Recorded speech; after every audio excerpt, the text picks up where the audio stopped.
going, we don't need roads. Snakes. Why did it have to be snakes? I'm Spartacus! I'm Batman. I am your father. I have seen the future of horror. His name is Clive Barker.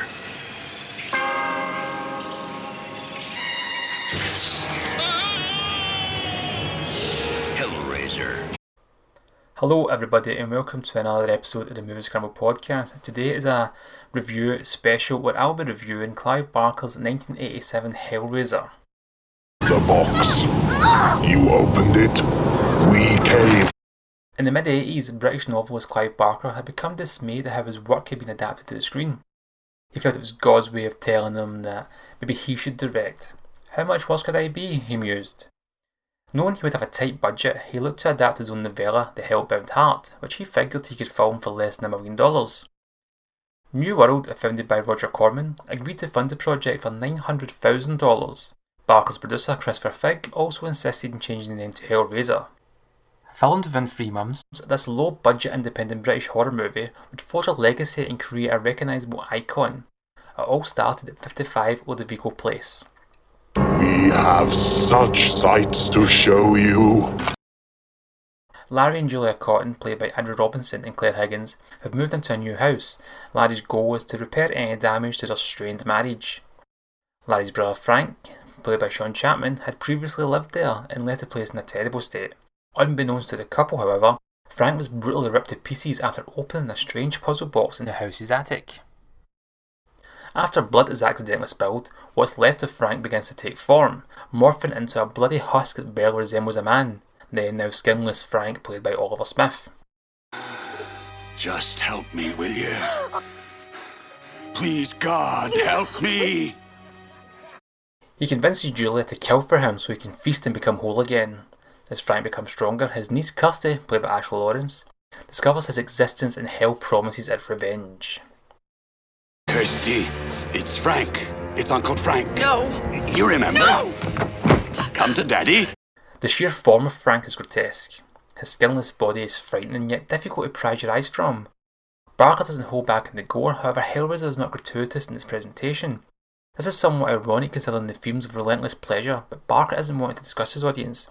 He wants to captivate them, he wants to seduce you, to dig hooks in and make you squirm. For a first-time director, Barker does an incredible job of crafting a tense atmosphere. While very much a body horror, Hellraiser is in many ways a haunted house movie. Instead of a ghost, the otherworldly creature is very much alive and for all intents and purposes, human. I thought this kind of stuff made you sick. All right, Moran's getting back up. I've seen worse. Higgins is close to stealing the show's Julia. She is devilish and seductive, a monster in her own right. Her lust captures the tone of the movie and mirrors the essence of the story. Early on she makes a choice, one that proves costly for many involved. Laurence is great as Kirsty, showing shades of the final girl. She's an unexpected adversary of hell. Her strength and passion shine through as she battles otherworldly forces while maintaining rationality in her actions. In a film with many good performances, it's Doug Bradley that's a breakout star.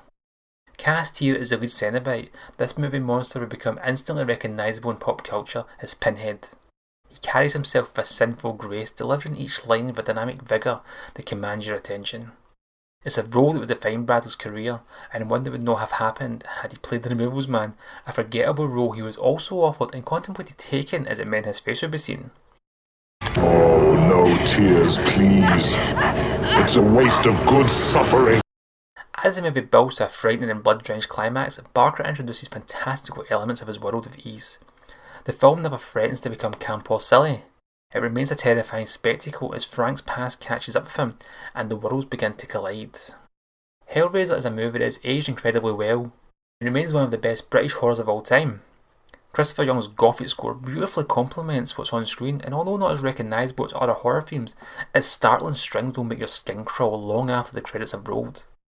An outstanding achievement by all involved, Hellraiser was a fresh entry to a genre that was growing stale in the 80s with all the slasher films and their countless sequels.